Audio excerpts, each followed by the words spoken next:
Are you sleeping on two twin mattresses pushed together that have a very large gap between them? Oh, did you not see my Twitter post about this? I'm supposed to go yes and, but really the answer is just no. No, I didn't. Fucking Sweden, man. Sweden and Germany. Listen, people tell me that this is an international thing and it happens all over the place, but for me, Sweden and Germany are the biggest culprits, and I'm convinced it came from Sweden. The idea that you could call it a queen by just putting two twins together. And so it's either a two twin or it's a queen. And, you just keep them together. Ugh, fucking hate it. God damn it. So I've slept on split queen beds before, and like I don't like it, but generally it's fine, especially if you're like with a partner sometimes and you don't want to like cuddle. But it looks like yours has a Grand Canyon between the actual mattresses, which seems problematic. Like, how do you can't lay on that bed diagonally? You have to like stick to a mattress. Yeah, I just stick to one side or the other. That's it. I hate these beds. They also look really like the extra mattress is small. We should. I'll go call John ESL and file a complaint on your behalf right now. That this is not star treatment that you're deserving of. I asked the business department hotel thing if they had any single like actual queen mattresses, and they said yes, but it was there was one room that had it. So I would have to change rooms, and the room itself doesn't have like they take out our phone to plug in the internet that we have here for the landlines for in Okay. these rooms. So that room wouldn't have that. So worthless, worthless to me. How's aside from the fact that your sleeping situation is now completely abhorrent? How's Sweden going? Did you get back into Uh, casting? Are we ready? Are we back? We're here. We're started. my sleeping still kind of sucks because I'm doing NA in Sweden. So I go to sleep around 5 or 6 a.m. or try to be. And then I wake up sometime anywhere between noon and possibly like 3 or 4 p.m. if I take a sleeping pill. And that means I miss entirety of daylight. I do not see daylight if I actually sleep those times. It's interesting. So, like, when ESO made the business decision to do North America and Europe, that means that they were kind of committing their talent to being nocturnal for a year, which I guess, y'all like Half the talent. half of it. Half the talent. The Western European talent, they get to live the normal person life. But the NA crew has to live the degenerate life. I like I guess y'all like agreed. Like you said yes, right? Like you knew what the terms were and were like, we're fine with this. Yeah. But that still feels not awesome. That it's like, hey, if you want to work this event, you have to just, completely fuck with your internal clock. Your circadian It's the rhythm same is as gone. BTS with Southeast Asia. In fact, it's probably the same. Not as bad. I think it's actually probably fine. It's just early mornings for those guys covering China. They're in Ukraine. I found that out the other day. That apparently that's Maincast, not PGL. Weirdly enough, who's doing the coverage, the English coverage for the Chinese broadcast? That's where that like apartment. No. I was watching the Division Two Eastern Europe broadcast, but I don't think I've seen the Chinese broadcast yet. Eastern Europe is in that like it looks like a little nice little cozy apartment. That's Yeah, the like a BTS loft. studio that they made. Yeah, that's the BTS studio. Okay, so all of them are in Los Angeles. Yeah, Okay, so I should message Sheep and ask her to get lunch. I didn't even know that. God, I should pay more attention to yeah, people and where they are. yeah. They were there when I was working that, and I was working with sheep in LA. You goober. Okay, hold on. Phil for a second. I'm gonna go ahead and message Alex. Um, what, I've only watched that little eensy teensy bit that BTS has been doing. I haven't fully gotten back on the bandwagon. That's probably because the Liquid Game's actually tomorrow, so I haven't been watching anything that's not that. Anything to report back from another week of Dota games? It looks like we've been light on the drama. Yeah, it's pretty light on the drama. The weird post today. Have you seen the post from today? The one about Quincy crew? The one about North Korea. Oh, okay. Well, yeah, that is a little bit. I guess it is objectively weirder than what I wanted to talk about for Quincy crew. I saw the headline, and in classic Reddit fashion, I just read the headline. But the understanding that I have from literally the title is that Dota 2 is gaining popularity in North Korea. Is there like any sources or like, did you read through it? Like, what's the story here?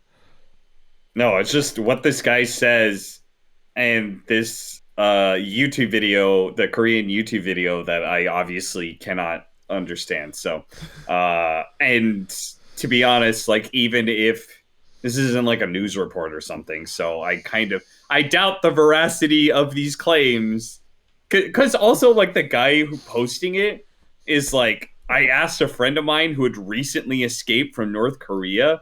How many people out there know, like, if you're South Korean or Chinese, like, how many people, like, what percentage of the population would you say just happens to know somebody who escaped from North Korea? I'm putting doubt on this entire thing. Maybe it's true. I could be entirely wrong, but until it's proven true, I don't believe this. So like Kim Jong-un's favorite hero is Sand King. No, that's Gabe. Ah, the same person, right? Weird, you would.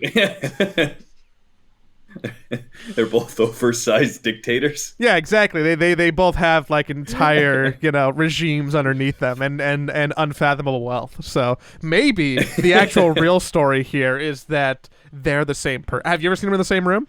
I mean, that goes back to that Steam post, right? Or do you remember that Steam map, the world map? And there's just that one dot in North Korea, It goes back to that. Who knows? Maybe it's true.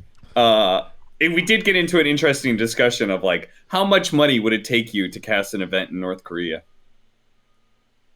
I mean, I think it depends on who's inviting me. Because if I can go to North Korea, I'm assuming I'm a caster now. If I can go to North Korea and get the Dennis Rodman treatment, I don't think I would instantly say no.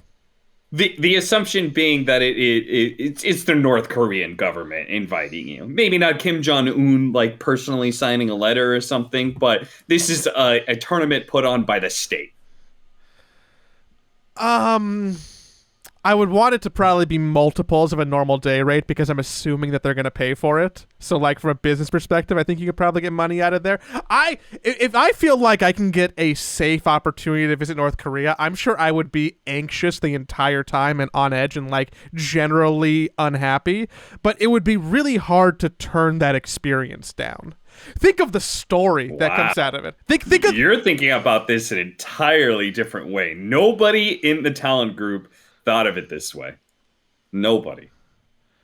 What? Effie was concerned about supporting a regime like that in any form.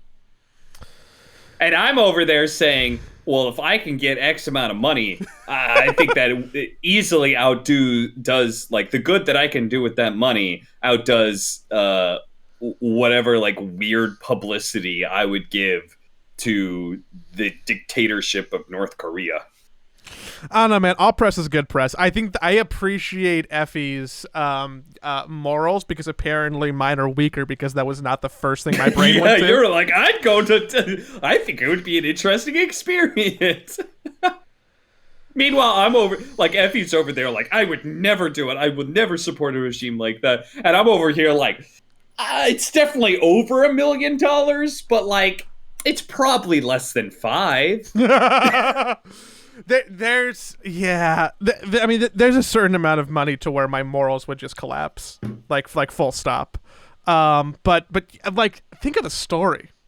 How many people get to travel to North Korea at behest of the North Korean government? At that point, your life is probably also different times of fucked up, because I'm sure if you're going over there and there's press about it, that means that you're also like getting calls by the FBI and the CIA, and you are now suddenly intertwined with the American government because of the amount of people that go over. Surely that there's like briefing for you or like other shit. Like that's also stressful and cool, and you're not getting paid for that. Yeah, they're telling you to like, all right, so here's all the hidden devices we want to hidden spy devices we want to carry on you, and you're like, oh shit, and you don't want to say no because they're the ones who are gonna bail your ass out if you get imprisoned for life in North Korea or some shit. Like, you don't want to say no to the CIA because they're the first call to get you the fuck out of there if something goes wrong. But at the same time. I don't know. Do you think that if you traveled to North Korea as a commentator, that you would own the rights to that story so then you could also sell the Netflix documentary about it? True. That's a good point. Yeah, probably. I don't like that I'm thinking about money more than I'm thinking about the morals of what is, by most accounts, a brutal dictatorship. But you know what? I've been on a big kick of like what I could do with money to the people around me, like if I get $3 million out of that, like I'm setting my loved ones around me. They're good. I don't have to worry about them for the rest of their lives.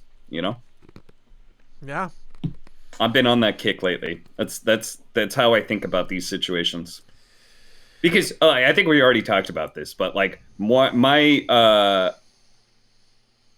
moral compass mostly like I don't have some drive to do anything like real big with the world, like I'm not trying to make some major change in the world, but I'm a big believer in just like making the people around you happy in a good way. I think that's good enough. That's enough purpose for me.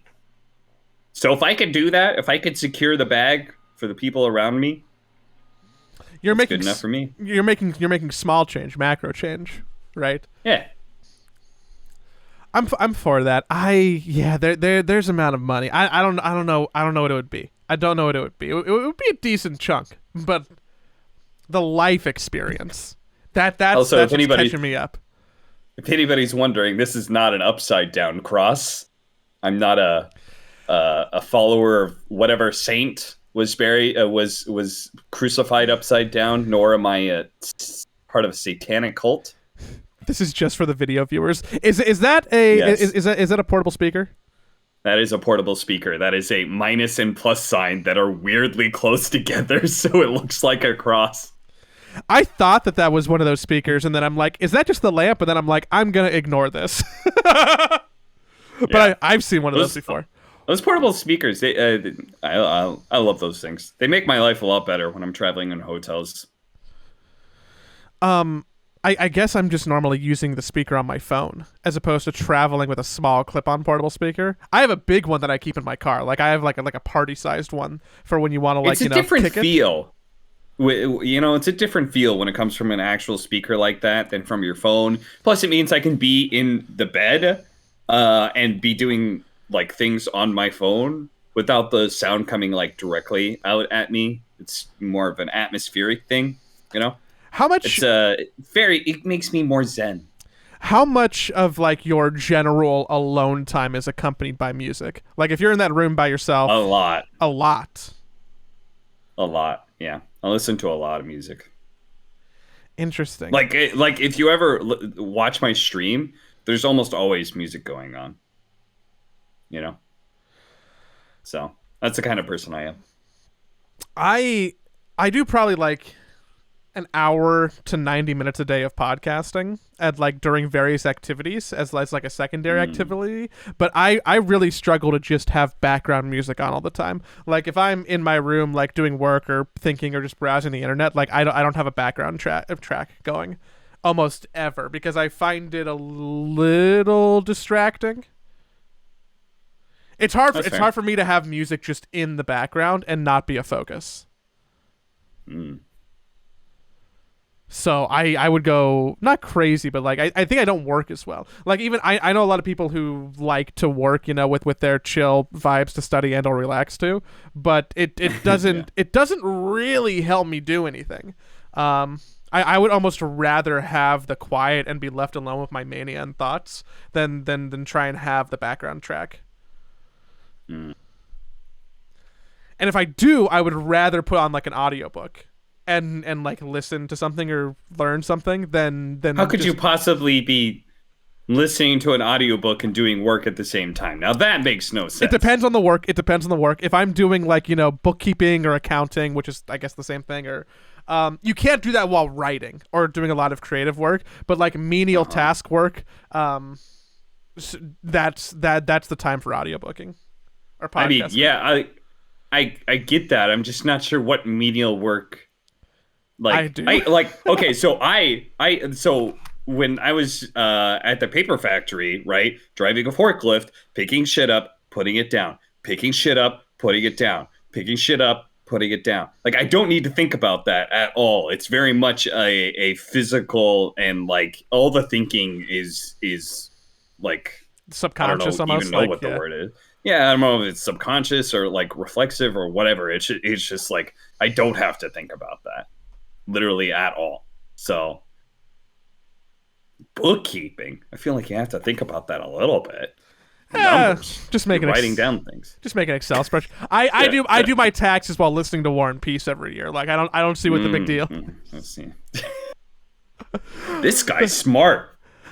Um, I saw a Reddit thread today, and I thought that this was the one that you were alluding to, as is interesting. Coming off the back of a Kezu tweet of, "Hey everybody, Quincy Crew's undefeated in the DPC," and people are talking about, "Hey, how do they not have a team sponsor?" And I know that this is something we've touched upon before, because we both like know background reasons of why Dota may or may not be profitable for teams or sponsors or what have you, and why it's like not super great for people looking to try and make money from that perspective. But I think this is the first time that I've really seen that discussion posed as like a question and like being a Reddit topic that like the general populace was discussing. Like, hey, how come this isn't a thing? And I'm assuming that person is being spurred on by the Quincy Crew treats. So I think that is interesting, that it is a conversation that is kind of like escaping the bubble of people who are like invested or know what's going on, and kind of filtering down to general populace of like, hey, what's going on here? Um, and just seeing people's responses and hypotheses is I found just an ounce interesting. I mean, you if you go through all of the regions, and you go through like all of the Division 1 teams outside of the NA teams, there's only like I think less than 5 unsponsored teams. But NA has set 6. Excuse me. Shout out to Wildcard Gaming. We 6 unsponsored. Well, I guess Arkosh is a weird except 5. But previous seasons it was 7. You know, this season it actually we got Wildcard, which is a thing. But like there are, and then it gets even worse when you look at like Division 2 of other regions and you see sponsored names, and you're just like, there's not a sponsor for most upper division NA teams, and there hasn't been for a while, but there are multiple sponsors. Like Gambit has a junior team in Division 2, you know. There are a couple Western European teams who are sponsored. Brain, for example. Southeast Asia has the very expensive talent roster. You know, most of the Southeast Asian teams are sponsored. And I feel like the comparison to Western Europe is the best one because, like, obviously it's cheaper to sponsor a Southeast Asian or South American team, or even Eastern Europe. But like Western Europe, it's got to be at least somewhat close. And almost all the teams in upper division are sponsored. There's only cool guys. Oh, Team Is Tickles. Tickles? Yeah. So Yeah. So there's two of them unsponsored, but there's also Division 2 teams that are sponsored, I'm pretty sure. Like Brain. I know Brame is for sure. They might be the only one. Entity. That's another one. I'm clicking through the different regions just to like kind of live fact check you, and I'm only seeing those two in Western Europe that jump out to me outside of non NA regions. Yeah. Like everybody in Eastern Europe, everybody in China. I mean, I actually don't. I'm pretty sure that LBZS is actually a multi-org team. Everybody in South America. Everybody in South America. Everybody in Southeast Asia. So it's just basically the entirety of North America and 2 spots in Western Europe. Yeah. And Western Europe, you can be like, okay, these teams are maybe a little bit more expensive. They're a little bit more turnover. They're a little bit. You can think about it being hard to invest in a team that has high turnover. You see that like with Level Up and the people who were sponsoring Chicken Fighters last year, whose name I don't remember, and Brame stuck together with their roster, even though they were Division 2 and will soon be Division 1 again. So like, yeah, okay, there's competition there. And then you look at North America, and it is Evil Geniuses and Wildcard. Yep. And it's been that way for a while. And that is also happening in CSGO, as far as I'm aware. I don't think it's nearly as egregious as what's happening here in Dota, but it's also a thing there. So, yep. It's not good. And before anybody says anything about, like, teams or whatever, like, they're dog shit,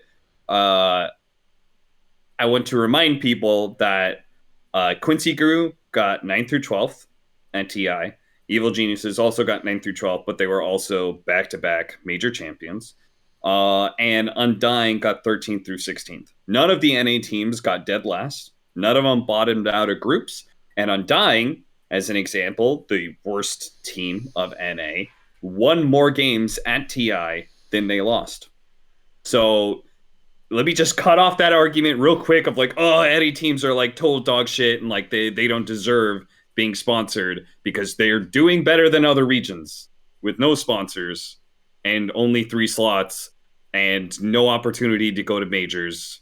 Like Undying, for example, doesn't get to play in wildcard, So, I feel like I don't really want to hear that. I don't want to hear that garbage, Yeah, it feels so hard to even begin to explain because there's so many different nuances and things that like people don't really know.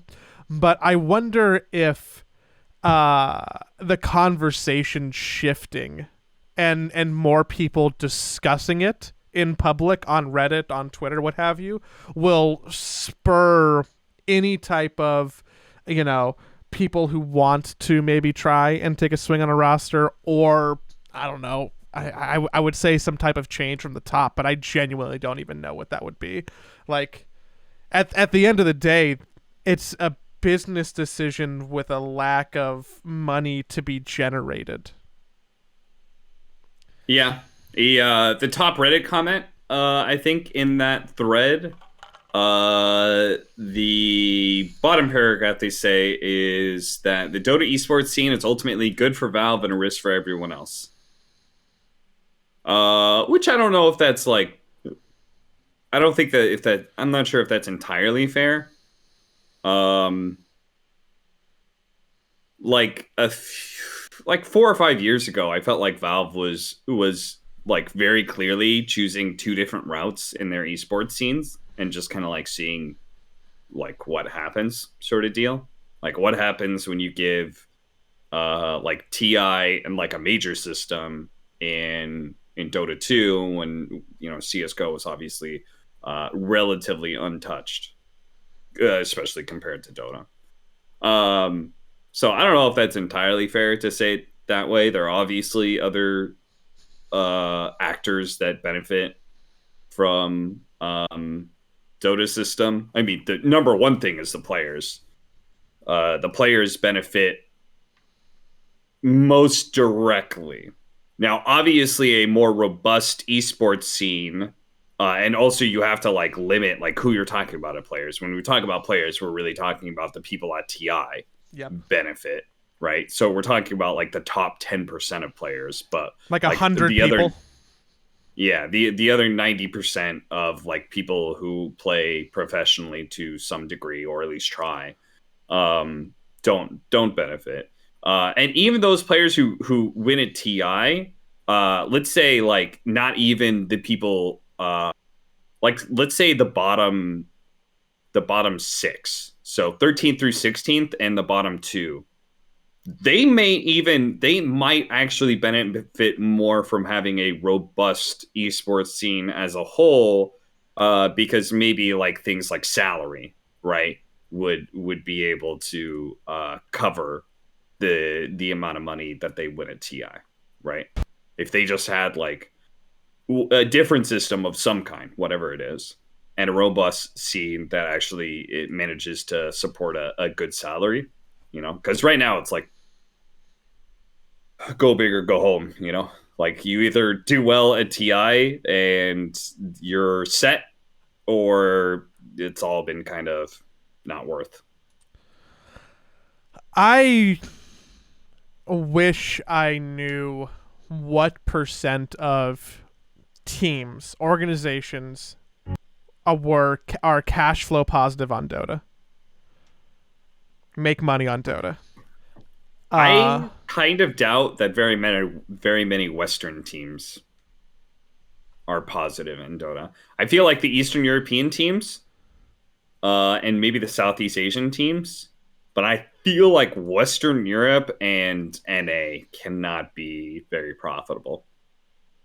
Yeah. And that's another thing, is like Dota is a very global esports, so it's a little weird to compare to other esports, because I feel like Dota is almost like the most global in a way, right? Like our competition, I think, is incredibly close cross regions, right? We don't have one region that like dominates, and if they do, they don't dominate for years and years, So like China will always be the best region, but like if you were to like China will always have like the most teams in top 8, or at least are likely to. Mm-hmm. Winning TI, I feel like could be up to any region, right? Almost any region. South America is like still the one region that you could probably leave off there, but Eastern Europe just won. Western Europe has won in the past. NA always has evil geniuses, and I think people discount like what the other teams in NA could do. I actually had an interesting discussion with SVG. He said like people who are like, oh, who say like, oh yeah, you could tell like Team Spirit, like yeah, they could definitely be TI champs. He says that's horse shit. That's horseshit. Because Why? the team spirit, even at like the Dota Pit tournament or whatever, like they weren't good enough to win TI then. You watch Team Spirit at group stage, they weren't good enough to win TI then. I think people underestimate like how much like growth happens within a tournament, and like how people like figure things out. Like people just hit like a magic, like that sort of thing just happens at TIs. And so like I think people underestimate like how much growth is possible within a tournament. So it can happen with Team Spirit. It can happen, with other teams. Is basically what I'm saying. And it can definitely happen with NA teams. Yeah, talent's there for sure. You brought up EG, and they were also in the news for a little second, because they're finishing out the rest of their. I almost said split. I've been doing too much League of Legends work recently. They're gonna finish out their season with MSS standing in for Nightfall. Yes, they are, and they immediately won their series against Four Zoomers with MSS. They looked pretty good. We'll see if they're good enough to beat Quincy Crow and Undying. They have to win out. If they do win out, then they're likely in a tiebreaker with Undying because Quincy Crew was the team that won against Undying. So yeah, we had our undefeated head-to-head matchup. Quincy Crew won that one. So shout outs to them. I think that is probably the most likely scenario at this point, that we see Evil Geniuses rob Undying yet again of being able to go to an international event after a tiebreaker. Yeah, could be. What's the downside of just, mid-season like this? I know we've seen other teams do it before, and a lot of teams more so in like in Eastern Europe are just being like, yeah, we're just different player for a couple weeks. Like, well, I think this is COVID problems, basically. I think they're having whatever it is, they're having a hard time getting Nightfall to NA. So this was like, apparently MSS found out like a week before. He said Bulba messaged him and said, "Hey, is your offlane any good?" So, man, Bulba probably had to like rack his brain for like who's available and who's an offlaner in NA that is still here. Because that's a pretty thin pool. Yeah. Also, MSS also said that he had offers, but he didn't have great ones. And he said he wanted to play in Europe, and he had an offer from a European team. And he said he didn't like super believe in the team, and he didn't take it. And it's probably for the best because they're not doing very well. And I feel like it's super obvious that it's Alliance because they took Leslau, right? So I think it would be super obvious for them to just take Leslau and MSS as a duo. They're European. They're not doing very well. Open and shut case. I think you must have been really good at Clue when you were younger, because I mean that's the whole thing. Alliance definitely getting relegated, right? No. They're not definitely getting relegated. They still have a decent shot of getting themselves out of there. It requires them to beat Nigma, I believe, or something. Their game with Nigma. Their game against Liquid is tomorrow. Nigma beat Alliance. Yeah. When did that happen? Was that today? That was a week ago. That was on the 5th. Oh, that was on the 5th. Oh, okay. Maybe they are getting relegated. They're 1-4. Alliance's games they have to play are against OG and Liquid. They need to win at least one of those games to force a tiebreaker, and then they need either Nigma or Secret to lose both of their games. This is not going to happen. Do you think there's any feelings there if Team Liquid are the ones to send Alliance down to relegation? I don't think Alliance deserved to be a TI. That's my personal opinion. Wow. This man also said that South America, what'd you say? South America wasn't going to win a game or something like that? I said they were going to be eliminated from both groups. Yes, and they did. This man's not wrong. He's got the hot takes, the spicy takes, but they've been right. They've been right so far. To say that South America is going to get eliminated in groups, given especially Thunder Predator's story last year, I don't know if I'd call that a spicy take. But keep talking me up. I like it. Secret's next game's against Cool Guys. There's no way that they lose that, right? So that means that they need Nigma to lose both games. Nigma is playing Liquid tomorrow. Nigma could potentially lose that. Okay. Nigma's last game also against Cool Guys. So for Alliance, for Alliance to not be relegated, they need to beat OG and Liquid, and they need Cool Guys to either beat Secret or Nigma. Cool Guys who were already eliminated. in theory. So Yeah. I'm gonna say with 90% confidence that Alliance is getting relegated. You right. You right. Last time that I talked about, because obviously I'm not covering Western Europe, really. So last time I had that conversation, it was if Alliance beats Nigma, then things are potentially okay for them. But yikes! I didn't know they had already lost. Oof. They lost, and was it even a? Yeah, it was a 2-game series, and both game 2 was like 20 minutes. Yeah. So that's, I mean, Not looking hot. I don't want to piss on their grave. I don't want to give the wrong idea there. I'm a big Nico Baby fan. I do like Hanskin. I think that it's important to have, the Western European teams that actually have I love Hanskin. some stuff like going on, like to do well. So I think it's holistically unfortunate and probably not good for the Alliance fan base. But I don't know. They might. I mean, you know who took their spot? Team Tickles. Which, I mean, Team Tickles. I mean, if you swap Team Tickles and Alliance, things like that's the natural.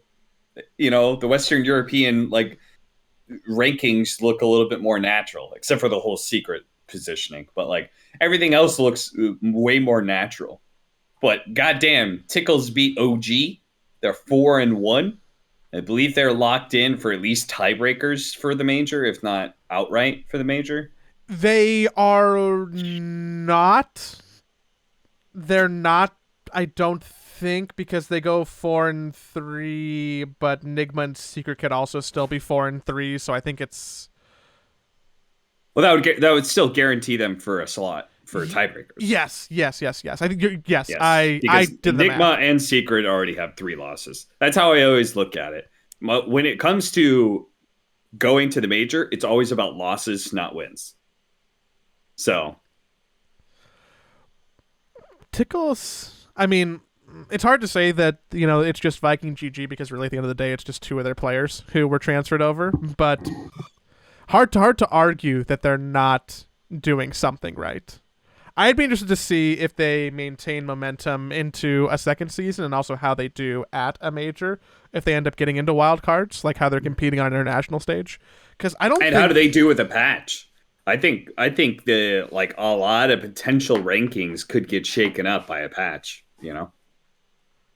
Because right now, what is the patch benefit? Like, I know you're not watching, Team Tickles games, but like, who is performing well this patch? Like, what is it about the certain? Is it having aggressive tempo-y mids? Is it? I think it's less. I don't want to get into like the nitty gritty of like what's good and bad this patch. I think it's more so.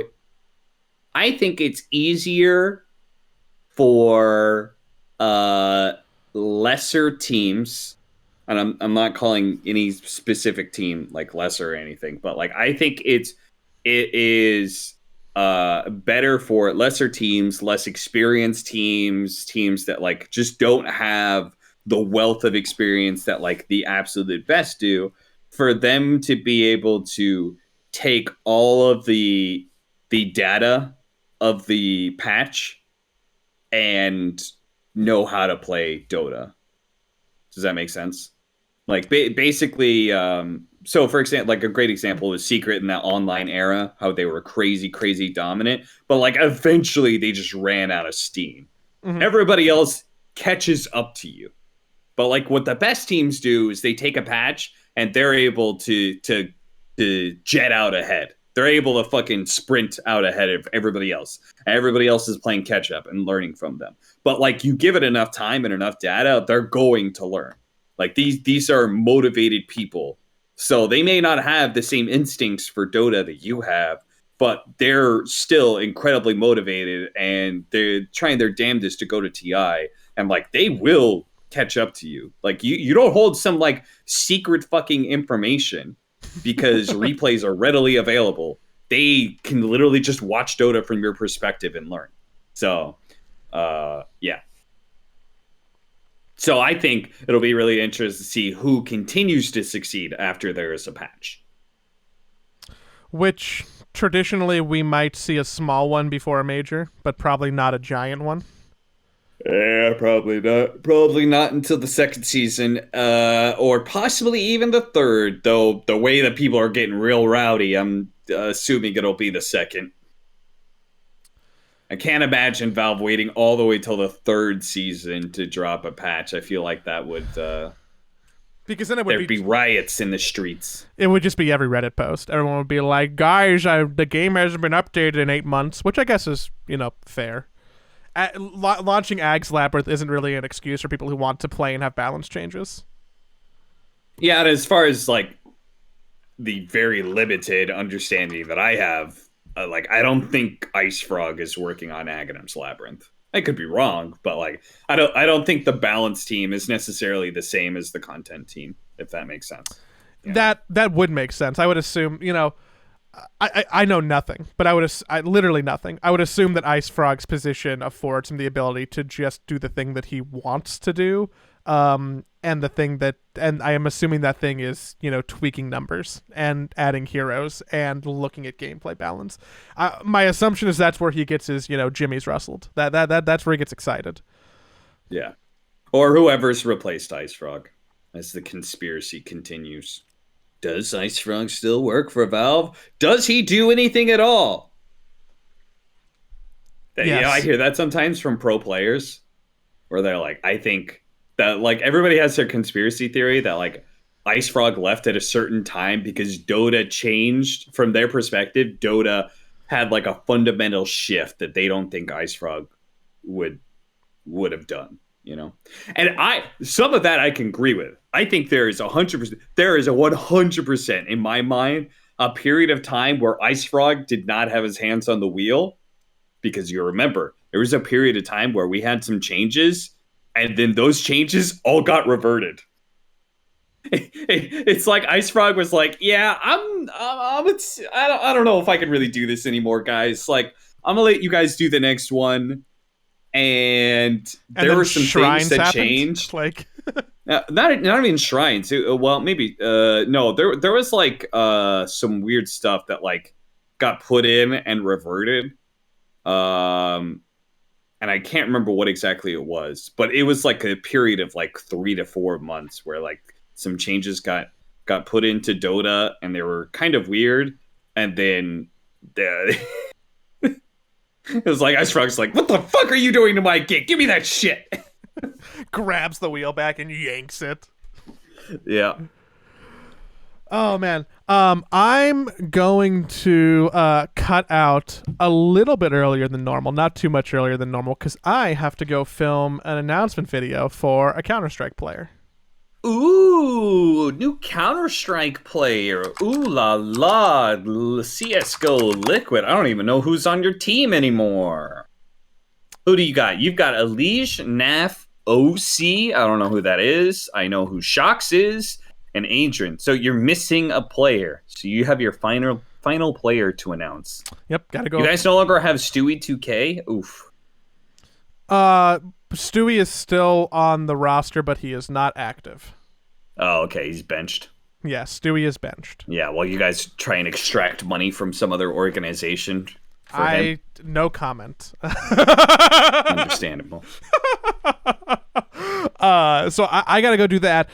We didn't get any questions on patreon.com/sideball for our question segment, so I might need to reevaluate putting that at the lower tier that everybody is at, and then just broadening that pool. But if that happens, we probably have to figure out something to supplement that's exciting for the people who are at the higher level. We can talk about that later. But I wanna make sure that people know if they are on the Patreon tier at $10, they can go ask a question on Patreon. We read them every week except for this week because there is none.